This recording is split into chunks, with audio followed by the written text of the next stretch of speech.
I better read some more about Sheikh Ibrahim Zakzaki. And I read 15, 20 articles, his own words, the words of his enemies, and I thought, what are the reasons we should support this dear man? And the first is obviously what's already been said. The man's been treated in an appalling way. His followers have been slaughtered. Most of his children have been slaughtered. He's been shot. He has serious illnesses. He's been held without proper charge, even when the courts have directed his release.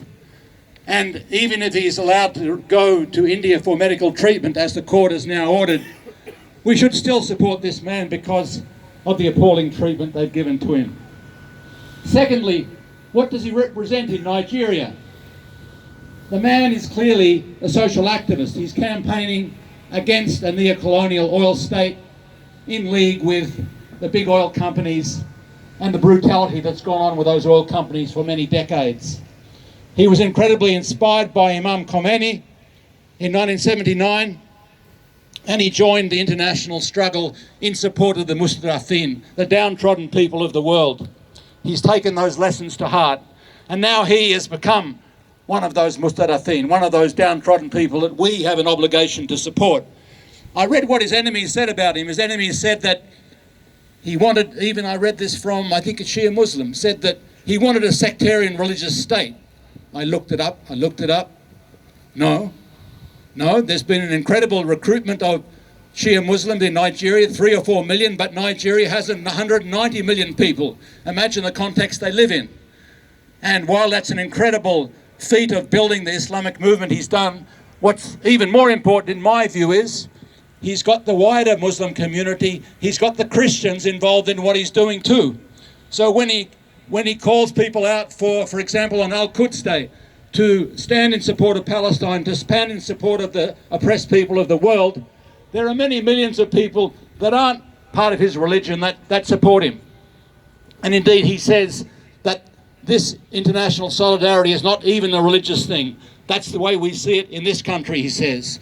So like the resistance in the Levant, he's turned the resistance in Africa to a much broader movement, and undoubtedly that's been felt as a threat by the elites. Some of the enemies have said, oh, he wants to create a Shia Boko Haram. And half his enemies say that, the other half say that's ridiculous. What does he say about it himself? Boko Haram was created virtually overnight by this oil oligarchy with help from the well-known characters in Riyadh and their Wahhabi ideology. Created overnight, he says, to annihilate Muslims, to annihilate Islam.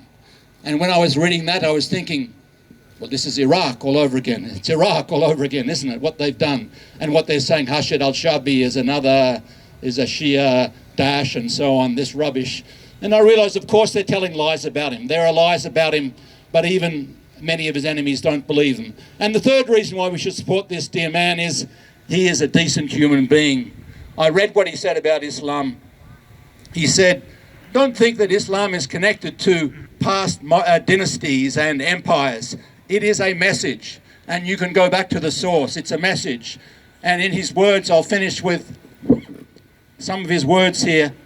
What he says about our weapons are patience, positive reasoning, truth and good conduct. My friends, this is why I think we should support this man, even if he is released, even if he comes back to face trial. Let's continue supporting him. Thank you for coming out tonight. Yeah.